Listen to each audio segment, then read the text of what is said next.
ये आप इस ओबीसी नेता को सुन लें। इन्होंने संसद में हिंदू राष्ट्र, जय हिंदू राष्ट्र का नारा लगाया था। हिंदू धर्म ग्रंथों में ओबीसी को, जिसको शूद्र कहा जाता है, कुत्ते और सूअर के बराबर माना है या इससे भी नीच माना है। और ये बात 50 जगहों पर हिंदू धर्म ग्रंथों में है। मैं आपको वो चीज़ दिखाऊंगा और फिर ये भी बताऊंगा कि इनको कुत्तों के बराबर क्यों कहा गया था। तो पहले आप इस वीडियो को देख लें। हिंदू राष्ट्र बने भारत। फिर बार बार आप वही बात कह रहे हैं। हिंदू राष्ट्र बने नहीं, हिंदू राष्ट्र है। अरे कहाँ है सर, आप संविधान। मानो मैं तो आपसे जबरदस्ती कर रहा हूं। हिंदू राष्ट्र में हिंदुओं को तो देखिए, गंगवार साहब थे, ये इकलौते ओबीसी के सांसद, ओबीसी कम्युनिटी से आते हैं। हिंदू राष्ट्र के नाम से शपथ लिया था, लेकिन पार्टी इनके साथ, एक भी सवर्ण सांसद ने हिंदू राष्ट्र की मांग नहीं की।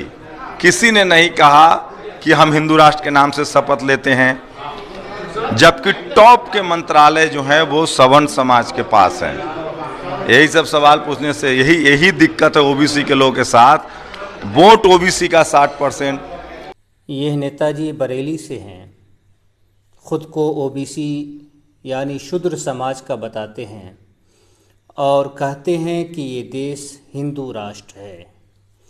हालांकि इसको मालूम होना चाहिए कि अगर देश हिंदू राष्ट्र होता तो फिर हिंदू राष्ट्र में शूद्रों का एक ही धर्म है और वो है सेवा करना, गुलामी करना। और ये बात सैकड़ों जगहों पर हिंदू धर्म के अंदर लिखी हुई है। इसके अलावा कोई बात नहीं लिखी हुई है।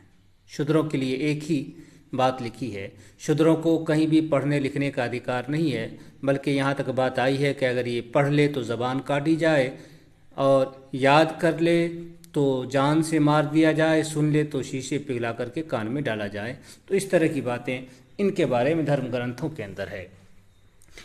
लेकिन अब देखें, मैंने हिंदू धर्म के अंदर इन्हें कुत्ते और सूअर के बराबर कहा गया है, और ये बहुत से जानवरों के बराबर। अब देखें, कुत्ते के बराबर, कुत्तों के बराबर क्यों कहा गया है। अगर ये हिंदू हैं तो आप देखते हैं कि कुत्ते को अगर कोई खिला दे तो कुत्ता उसी की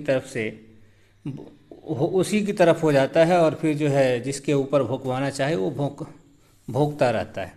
तो यही हाल इनका है कि अगर ये हिंदू हैं तो इनको कुत्ता कहा गया है, तो फिर आप ब्राह्मण इससे भुकवाएंगे। देखें ये क्या है, ये मनुस्मृति है। मनुस्मृति का अध्याय 11 है और मंत्र 131 के आसपास होगा।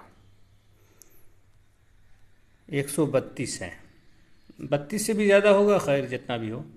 130 से 40 के बीच में आप देख लें। यहाँ लिखा है कि बिलाव, नेवला, पपीहा, मेंढक, कुत्ता, छिपकली, उल्लू और कौवा को अनजान में मारकर शूद्र हत्या का व्रत करे। तो यहाँ इन जानवरों की जान को वो भी अनजाने में कोई मार दे तो उसके लिए वही प्रायश्चित है जो शूद्र को मारने में है। देखें ये भी मनुस्मृति ही है, वही है मंत्र। यहाँ 131 है। यहाँ लिखा है कि बिलाव, नेवला, नीलकंठ, मेंढक, कुत्ता, गोह, उल्लू और काक, इनको मारकर शूद्र की हत्या का व्रत करे। तो यहाँ भी देखें कि शूद्र को कुत्ते के बराबर माना गया है। अब देखें ये है आपको अग्नि पुराण है। मेरे पास 50 सबूत है, एक दो नहीं 50 हैं। देखिए अग्नि पुराण का 170वां अध्याय है, अध्याय 170 है। इसी में था कि 170 नहीं 169 है। आप देखें यहाँ क्या लिखा है। यहाँ लिखा है कि बिल्ली, नेवला, नीलकंठ, मेंढक, कुत्ता, गोह, उल्लू, काक अथवा चारों में से किसी वर्ण की स्त्री की हत्या होने पर शूद्र हत्या का प्रायश्चित करे। स्त्री की अज्ञानवश हत्या करके भी शूद्र हत्या का प्रायश्चित करे। तो यहाँ भी देखें कि शूद्र को कुत्ता, उल्लू के बराबर माना गया है। कहीं तो देखेंगे, हम दिखाएंगे आपको कि छछूंदर के बराबर माना गया है शूद्रों को, 80% हिंदुओं को।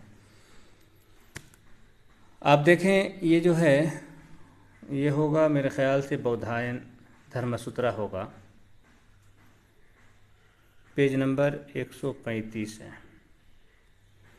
यहाँ देखिए क्या लिखा है, हंस,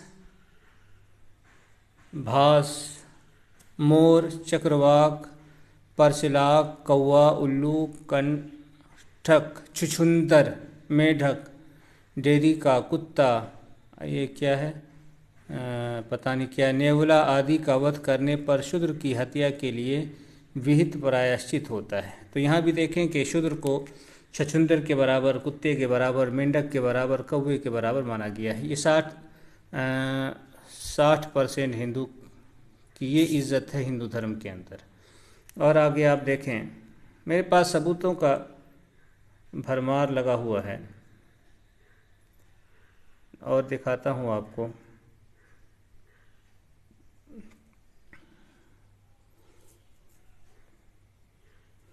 ये है आपस्तंभ धर्मसूत्रा, इसे भी आप देख लें, पेज नंबर 171 है। यहाँ लिखा है, कौवा, गिरगिट, मोर, चक्रवाक, हंस, भास नाम का पक्षी, मेढक, नेवला, डेरिका अथवा कुत्ते की हत्या करने पर वही प्रायश्चित करें जो शूद्र की हत्या पर किया जाता है। तो आप ज़रा देखें कि हिंदू धर्म में शूद्रों को, 60% हिंदुओं को कितना नीच माना गया है। कुछ बातें मैं आपको अब यहाँ से दिखाता हूँ, फिर बाद में आप देखेंगे।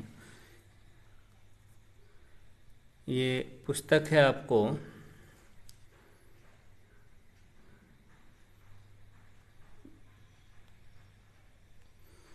ये है वशिष्ठ धर्मसूत्रा, जिसको आप रामराज का संविधान भी कह सकते हैं।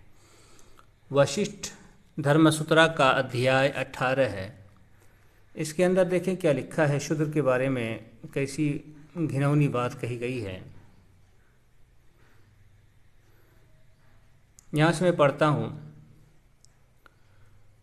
और शूद्रों में उत्पन्न हुआ पार्श्व होता है। ब्राह्मण शूद्र औरत से अगर ये कर ले तो उससे जो बच्चा होगा उसको पार्श्व कहते हैं। पार्श्व का मतलब है कि वो जीता हुआ ही शव होता है। ये शास्त्र में विदित है, लिखी हुई है ये चीज़। शव ये मृतक का नाम है, यानी मुर्दे का नाम है। और कोई तो ऐसा भी कहते हैं कि शूद्र ही शमशान है, इस कारण शूद्र के समीप कदापि न पड़े। तो यहाँ शूद्र को शमशान कहा गया है। कब्रिस्तान, शमशान जो ये लोग बोलते हैं, तो यहाँ जो है शूद्र को शमशान कहा गया है। और मैं एक पुस्तक आपको दिखा देता हूँ,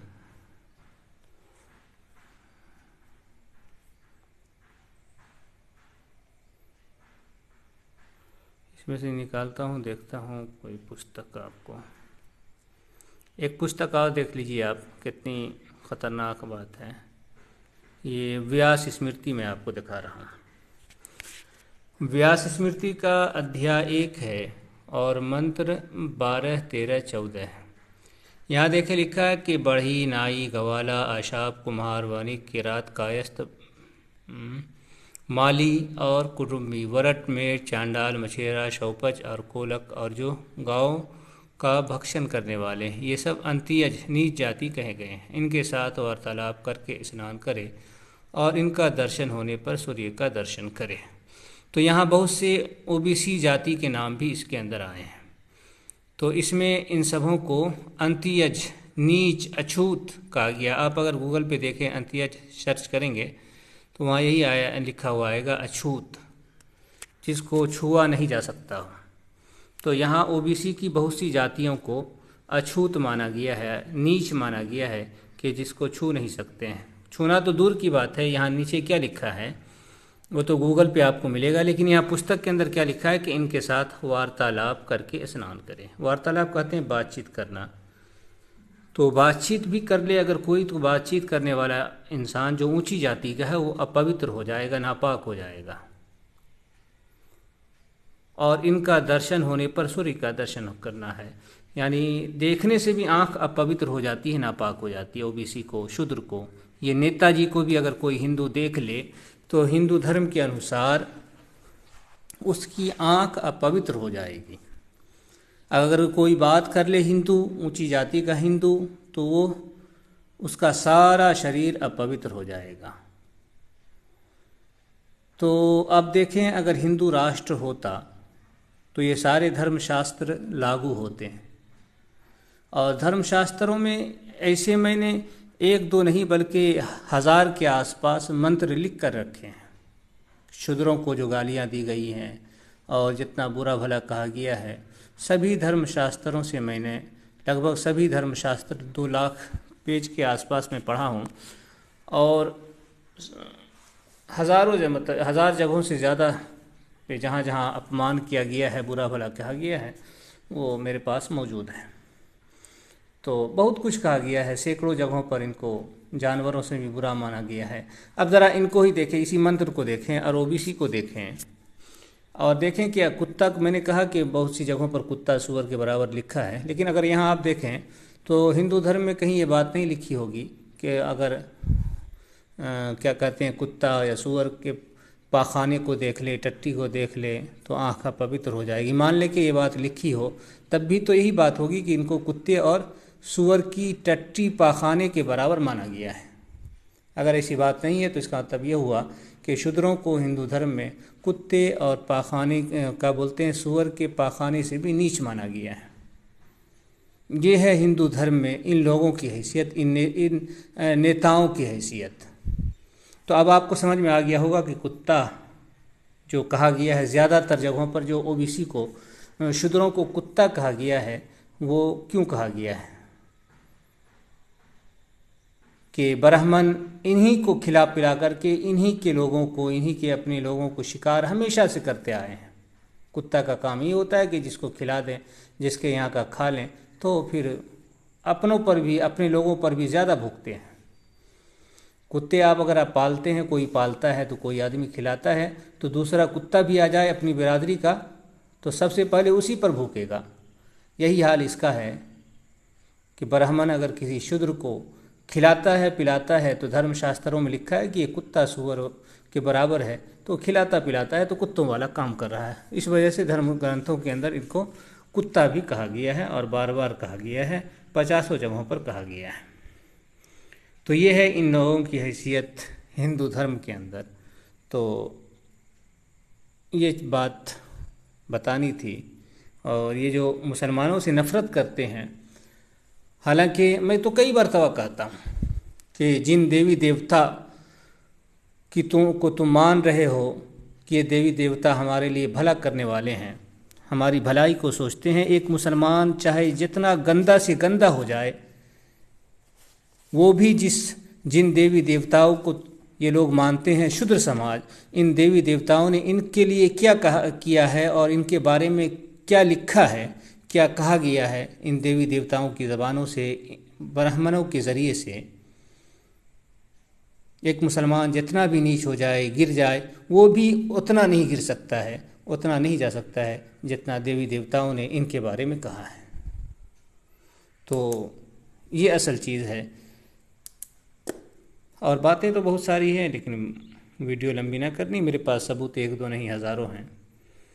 तो ये इतनी जो बातें थी आपके सामने आ गई।